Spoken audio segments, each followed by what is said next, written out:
संझौली में अमेठी एक गांव है जो लक है, वहाँ से 3-4 बॉर्डर होता है। अगर थाना हो जाता तो काफ़ी अच्छा रहता, इसलिए कि काफ़ी क्राइम होता है वहाँ पर से। देखिए, पहले तो हम लोगों को ये है कि अगर आपने कुछ बताया तो हम लोगों ने अपनी जहन में उसको हम नोट कर लिए हैं और हम लोग इसके ऊपर चर्चा करेंगे, अपने विभागीय चर्चा भी करेंगे। तो नया साल जो मना रहे हैं वो बहुत ही शांतिपूर्ण तरीके से, सौहार्दपूर्ण तरीके से मनाएं और सबसे बड़ी बात है सुरक्षित तरीके से मनाएं। जैसा आपने बताया कि ऐतिहासिक रूप से काफ़ी समृद्ध ये ज़िला रहा है, तमाम यहाँ पर्यटक प्लेस हैं, यहाँ पे कैमूर पहाड़ी श्रृंखला भी यहाँ से गई हुई है, तो कई सारे टूरिस्ट और पिकनिक स्पॉट हैं, बाहर के राज्य के भी लोग आते हैं, अन्य ज़िलों के भी लोग आते हैं। और गार्जियन के लेवल पर भी कंट्रोल बहुत ज़रूरी होता है कि अपने बच्चों के ऊपर वो नज़र रखें। और यदि थाने के स्तर पर जिस तरह का भी सहयोग चाहिए, जो भी परंपरागत हम लोग करते हैं, खासकर महिलाओं की सुरक्षा के लिए, पर्यटकों की सुरक्षा के लिए, वो सारे प्रयास जारी रहेंगे। नमस्कार, मैं हूं सोनू और आप देख रहे हैं मीडिया दर्शन अखबार का यूट्यूब चैनल। मेरे साथ बात करने के लिए रोहतास के पुलिस कप्तान हैं।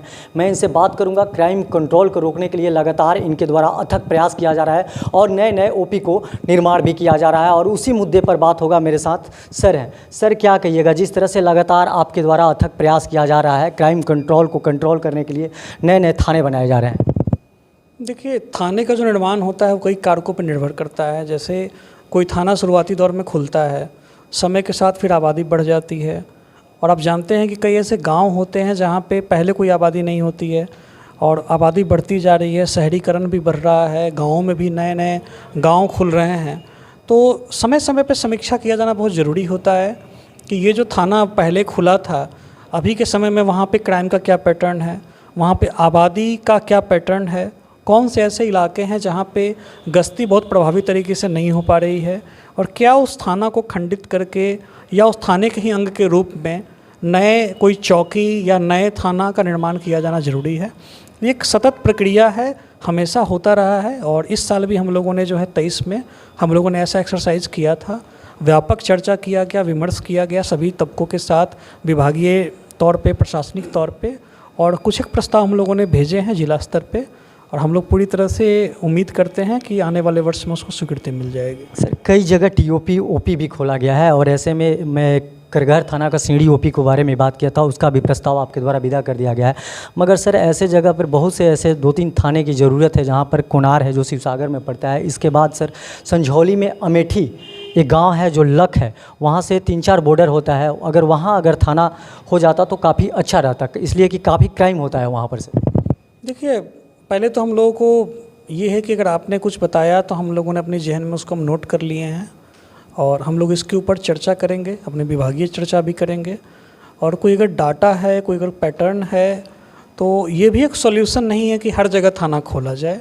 आप जानते हैं कि इस्टेब्लिशमेंट होता है, उसके लिए ज़मीन चिन्हित करनी पड़ती है, थाने के बिल्डिंग के ऊपर, स्थापना के ऊपर जो है खर्च होता है। एक प्रक्रिया है जिसके तहत जो है गृह विभाग से वित्त विभाग में अंत में जो है ये चीज़ सरकार के स्तर पर जाती है।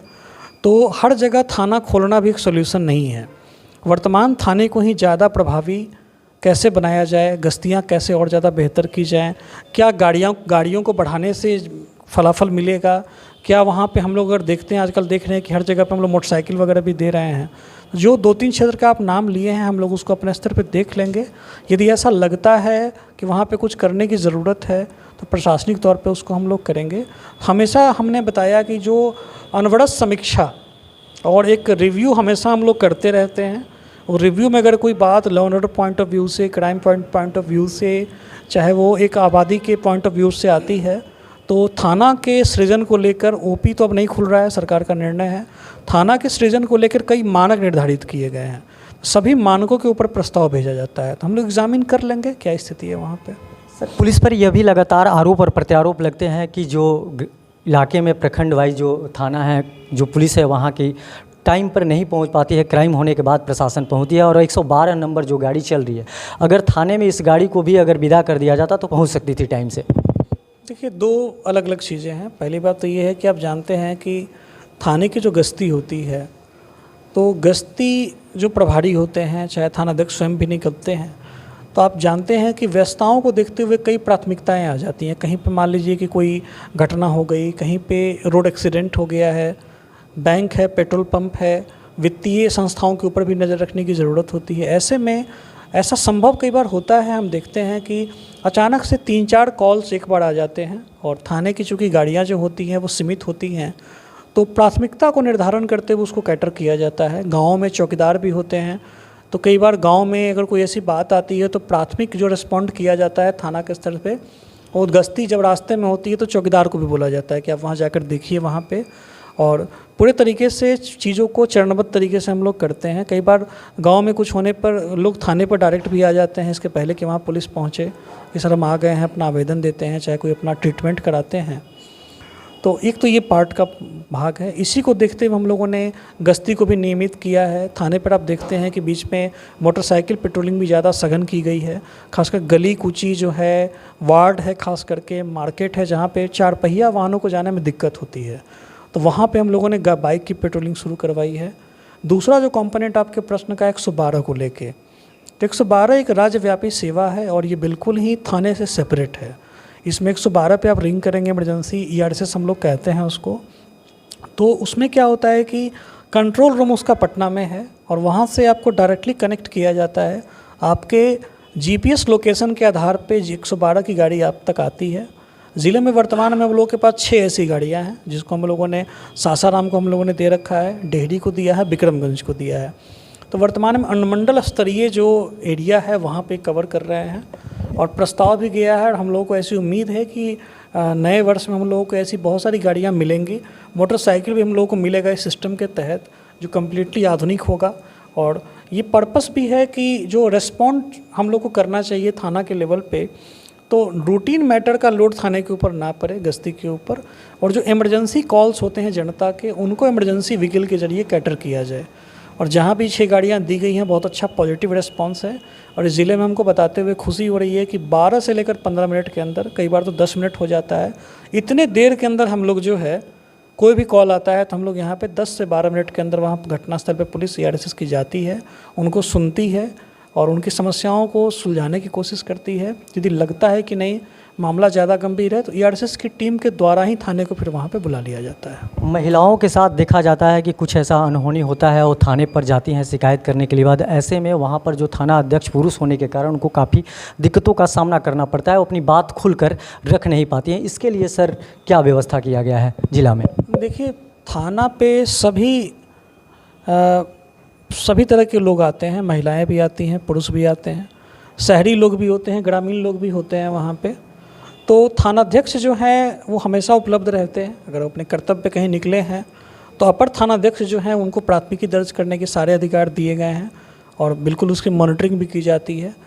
महिलाओं के बारे में जैसा आपने बताया कि थाने पर आने पर, इसी को देखते हुए आप देखेंगे कि सभी प्रमुख थानों पे महिला पदाधिकारी आपको यहाँ पे पोस्टिंग किए गए हैं। इसके अलावा एक अलग से अभियान चलाकर राज्य सरकार के स्तर पे निर्देश गृह विभाग के अनुसार हम लोगों ने थाने पे महिला हेल्प डेस्क की स्थापना की है। वहाँ पे आप देखेंगे कि महिला हेल्प डेस्क लिखा होता है मे आई हेल्प यू, और कोई भी महिला अगर आती है तो वहाँ पे शिफ्ट में ड्यूटी लगती है, महिला सिपाही पदाधिकारी जो जैसा एबिलिटी होता है, और कोई भी महिला आती हैं तो पहला इंटरफेस उनका वही होता है। तो वहाँ पे वो आते हैं और अपनी समस्याओं को बताते हैं। कई बार मामले बड़े निहायत निजी होते हैं, परिवार के होते हैं, पति पत्नी के होते हैं, घर परिवार के होते हैं, छात्र छात्राएं भी कई बार आते, छात्राएं भी आती हैं, अपनी समस्याओं को रखती हैं, जो कि शायद वो अपने घर में उसको बताने से परहेज करें। तो इन सब को देखते हुए महिला हेल्प डेस्क की व्यवस्था शुरू की गई है और ज़िले में करीब 80% थानों में महिला हेल्प डेस्क कार्यरत है। शेष जो 20% जगह है वहाँ भी हम लोग आगामी वर्ष में इसको चालू करने वाले हैं। तो लक्ष्य यही है कि चाहे महिला हो, चाहे पुरुष हो, चाहे वो सीनियर सिटीज़न हो, चाहे वो बच्चे हों, सभी प्रकार के लोग जो हैं थाने पर निसंकोच आके अपनी समस्याओं को बता सकें और जो भी उसमें विधि सम्मत कार्रवाई होती है वो की जा सके। सर लास्ट सवाल मेरा रहेगा, 2 दिन के बाद 2024 आ जाएगा, नया वर्ष आ जाएगा, और 2024 यानी 1 जनवरी को ये जो रोहतास जो इलाका है, जो ज़िला है, ये पर्यटक के लिए जाना जाता है, और यहाँ पर प्रशासन के द्वारा क्या व्यवस्था किया गया है? देखिए, ये बहुत खुशी की बात है कि नया वर्ष आ रहा है और आपके माध्यम से ज़िले की जनता को हम नव वर्ष की ढेर सारी शुभकामना देना चाहते हैं। साथ ही मेरी एक अपील होगी कि नया साल जो मना रहे हैं वो बहुत ही शांतिपूर्ण तरीके से, सौहार्दपूर्ण तरीके से मनाएं और सबसे बड़ी बात है सुरक्षित तरीके से मनाएं। जैसा आपने बताया कि ऐतिहासिक रूप से काफ़ी समृद्ध ये ज़िला रहा है, तमाम यहाँ पर्यटक प्लेस हैं, यहाँ पे कैमूर पहाड़ी श्रृंखला भी यहाँ से गई हुई है, तो कई सारे टूरिस्ट और पिकनिक स्पॉट हैं, बाहर के राज्य के भी लोग आते हैं, अन्य ज़िलों के भी लोग आते हैं और इस ज़िले के भी लोग काफ़ी मात्रा संख्या में जाते हैं वहाँ पे। तो परंपरागत रूप से भी थाना उसका लिस्ट बनाता है और सादे लिबास में पुलिसकर्मियों की प्रतिनियुक्ति की जाती है। इसके अलावा वहाँ पे विशेष नज़र रखी जाती है थाने की गाड़ी के द्वारा, गश्ती के द्वारा, बाइक पेट्रोल के द्वारा, और स्थानीय जो वहाँ के लोग हैं उनके भी हम लोग नित्य संपर्क में रहते हैं। विगत दिनों में हम लोगों ने देखा कि सारे पर्व त्यौहार में भी स्थानीय लोगों के द्वारा बढ़ चढ़ के पार्टिसिपेट किया गया। खास करके हम अभिभावकों से अपील करना चाहेंगे कि अगर उनके घरों के बच्चे नववर्ष को मनाने निकलते हैं तो देख लें कि समयावधि क्या है, और अगर वो वाहन लेके जाते हैं तो हेलमेट पहनें और वो मोटर व्हीकल जो नियम है उसके प्रावधानों का पालन करें, सीट बेल्ट पहनें, और जो ओवर स्पीडिंग है उस पर नियंत्रण करने की ज़रूरत है। और गार्जियन के लेवल पर भी कंट्रोल बहुत ज़रूरी होता है कि अपने बच्चों के ऊपर वो नज़र रखें। और यदि थाने के स्तर पर जिस तरह का भी सहयोग चाहिए, जो भी परंपरागत हम लोग करते हैं, खासकर महिलाओं की सुरक्षा के लिए, पर्यटकों की सुरक्षा के लिए, वो सारे प्रयास जारी रहेंगे। Thank you. जैसे कि अभी आपने सुना रोहतास पुलिस कप्तान विनीत सर से तमाम मुद्दों पर इन्होंने बात किया, और बात करते हुए साफ तौर पर मैं बता दूं कि 2024 नए वर्ष आने वाले हैं, उसको लेकर भी यहाँ पर जितने भी पर्यटक जगह हैं प्रशासन की वह उस पर पूरी नज़र रहेगी। बाकी तमाम आप ऐसे ही खबर देखने के लिए हमारे साथ बने रहिए। तब तक के लिए दीजिए इजाज़त। धन्यवाद।